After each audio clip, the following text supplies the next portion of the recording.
Vou falar rapidamente, não quero gastar muito tempo nisso aí, porque isso aí é um desastre na história da igreja, que é o fortalecimento do liberalismo na virada do século XIX. No século XIX, virando para o século XX, né, foi uma coisa que, junto com as duas guerras mundiais, praticamente matou a igreja na Europa. A Europa deixou de ser um ator importante no reino de Deus depois do século XIX e XX.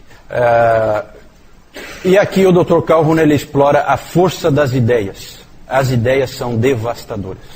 Uma ideia que começa como uma especulação acadêmica, vai crescendo, vai ganhando força, chega nas pessoas, as pessoas começam a interiorizar aquilo, começam a achar que aquilo é verdade, e as ideias mudam o mundo. Mudam o mundo. E aí, quando surgiu o liberalismo, um dos grandes combatentes foi esse sujeito aí, John Gresham Machen. Em 1912 ele fez um discurso em que ele disse assim: ideias falsas são o maior obstáculo ao recebimento do Evangelho. Podemos pregar com todo o fervor de um reformador e apenas conquistar um ou outro andarilho aqui e ali, se permitirmos que todo o pensamento coletivo da nação ou do mundo seja controlado por ideias que, pela irresistível força da lógica, previnem o cristianismo de ser encarado como algo mais do que uma ilusão inofensiva. Sob tais circunstâncias, o que Deus quer que façamos é que destruamos o obstáculo pela raiz. O que hoje é uma questão de especulação acadêmica, começa amanhã a mover exércitos e a derrubar impérios. É a força das ideias. É claro que o Machen não conhecia a televisão. Se ele conhecesse, ele saberia que a causa dele é perdida. É um meio de comunicação de massa em que a ideia é incutida em todas as pessoas, no mundo inteiro, e é caso perdido. Certo? As pessoas passam a acreditar em ideias que elas nem sabem por que elas acreditam desde que elas são desse tamanhinho, nunca vão entender por que acreditam naquilo, mas acreditam, morrem por aquilo. Certo? Então, a nossa situação é uma situação um pouquinho pior do que na época dele. Na época dele a coisa sempre tinha que entrar através de livros e começando pelas universidades e seminários. Hoje não, hoje você tem a televisão. Esse é um professor de Princeton, certo?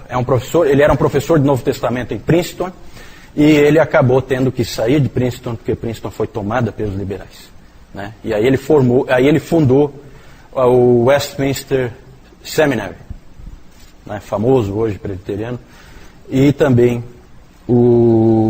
a denominação Igreja Presbiteriana Ortodoxa, já que a presbiteriana original caiu diante do liberalismo, né?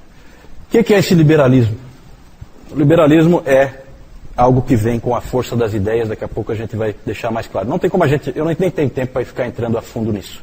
Mas a gente pode falar, só para ter uma ideia, a gente pode falar da importância de 5 livros. Primeiro, sobre a religião, de Friedrich Schleiermacher. Já falamos desse Schleiermacher aí, ele é um indivíduo vinculado ao romantismo, e ele fala que a religião não é o que está escrito na Bíblia, não é proposições de fé, não é confissões de fé, não é nada da mente.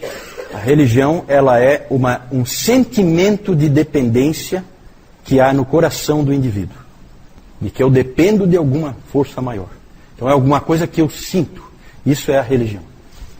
Essa ideia ganhou força, acaba popularizando, acaba ganhando aí formatos populares, né? Sai do campo da filosofia e torna-se realidade na vida das pessoas.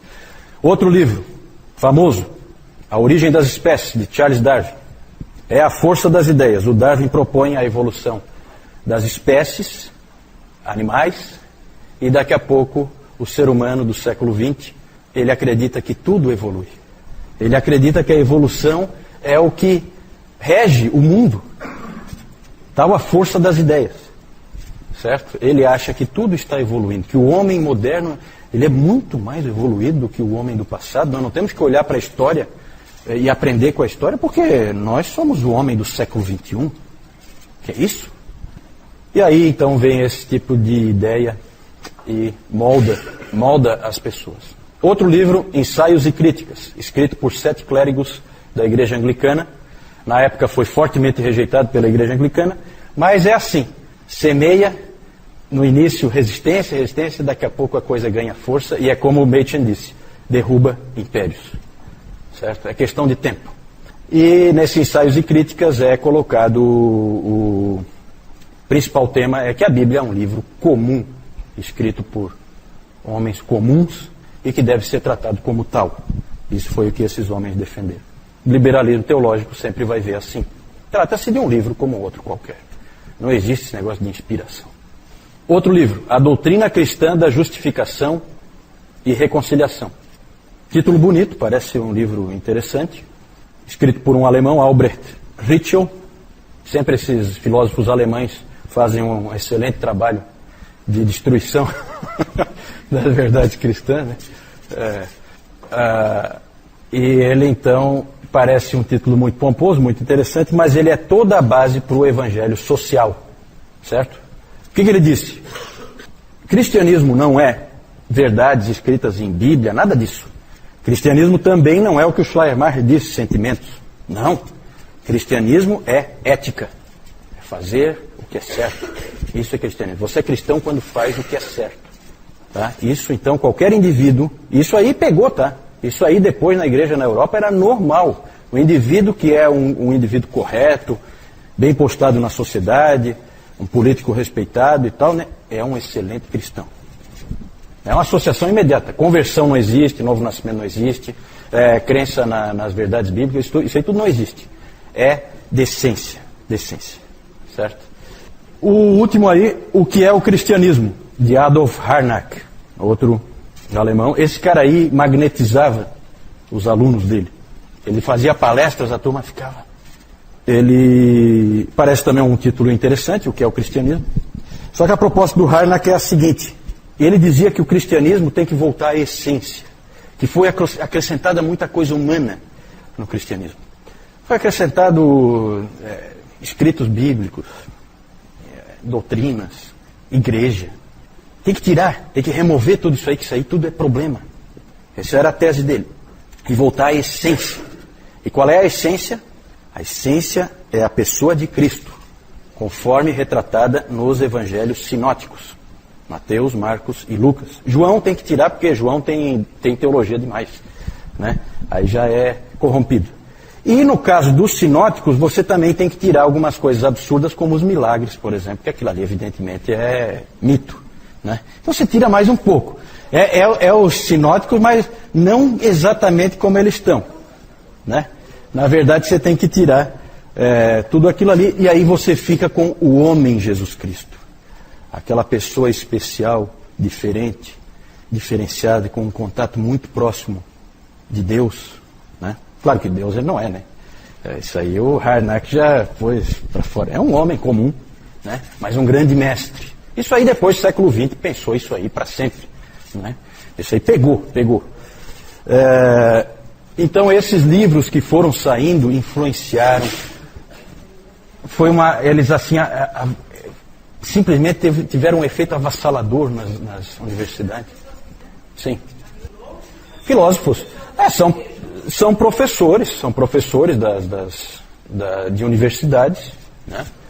E que escrevem livros e pensam, são pensadores, são filósofos, né? O próprio Machen, ele estudou com um sujeito que tinha sido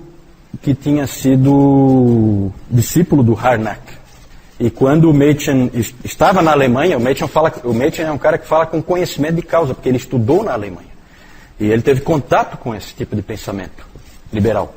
E ele, então, a mãe dele orava muito por ele, para que ele permanecesse firme, porque realmente ele se encantava com o que o Harnack ensinava.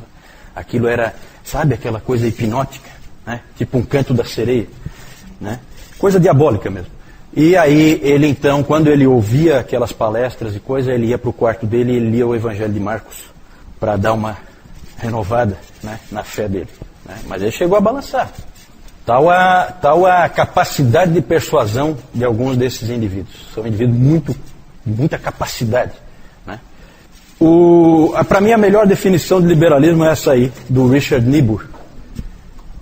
É uma maneira da gente entender, né, a tolice que é o liberalismo. Olha só, o liberalismo ensinava que um Deus sem ira trouxe homens sem pecado para um reino sem julgamento por meio da ministração de um Cristo sem cruz.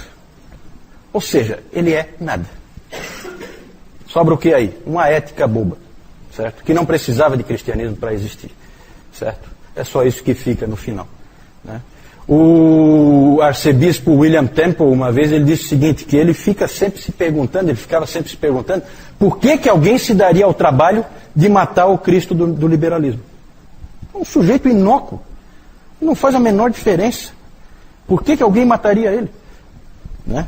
É claro que o Cristo do liberalismo é uma piada, é um falso Cristo, só que um monte de gente foi atrás, a coisa entra nos seminários, novas gerações já começam de pequenininho ouvindo falsidade e vão caindo, certo? A grande paulada que o liberalismo sofreu foi uma coisa chamada Primeira Guerra Mundial. Porque o liberalismo entendia que o homem tinha evoluído e tinha chegado a um estágio tal de ética e de entendimento de si mesmo e dos outros, que agora sim nós tínhamos chegado a um patamar de verdadeira humanidade, certo? E aí veio a Primeira Guerra Mundial. E homens se matando por motivos fúteis, né? E aí todo esse castelo de cartas dos filósofos aí caiu por terra. Deus usou para humilhar todos esses sujeitos aí, certo? O homem não ficou bom, não. Não se iludam, o homem é tão mau quanto ele sempre foi. Essa foi a mensagem que Deus mandou, com 2 guerras mundiais avassaladoras, com todo tipo de barbaridade acontecendo. John Gresham Machen, ele escreveu esse livro aí, Cristianismo e Liberalismo, em 1923, e é interessante o título, o Dr. Calhoun chama atenção para o título.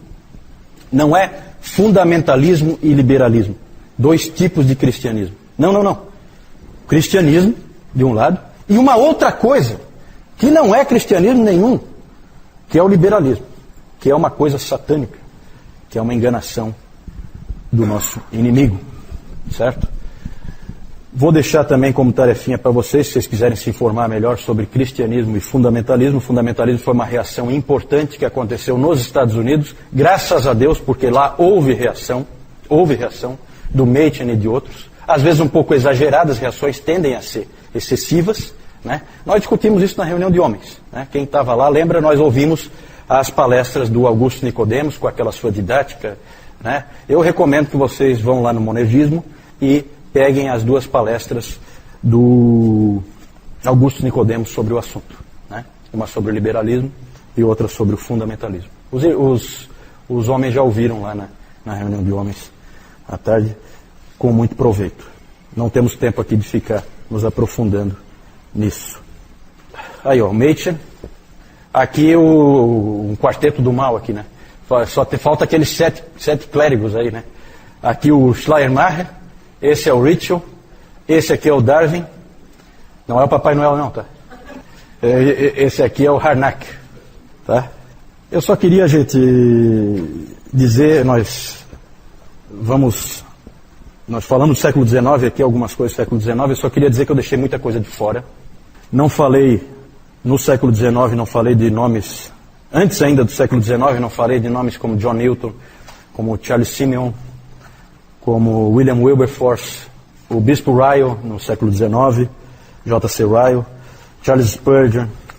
Nos Estados Unidos não falei dos grandes de Princeton, Charles Hodge, o filho dele, a Hodge, o B.B. Warfield. B.B. Warfield citei várias vezes aqui, né? Mas vou falar dele não.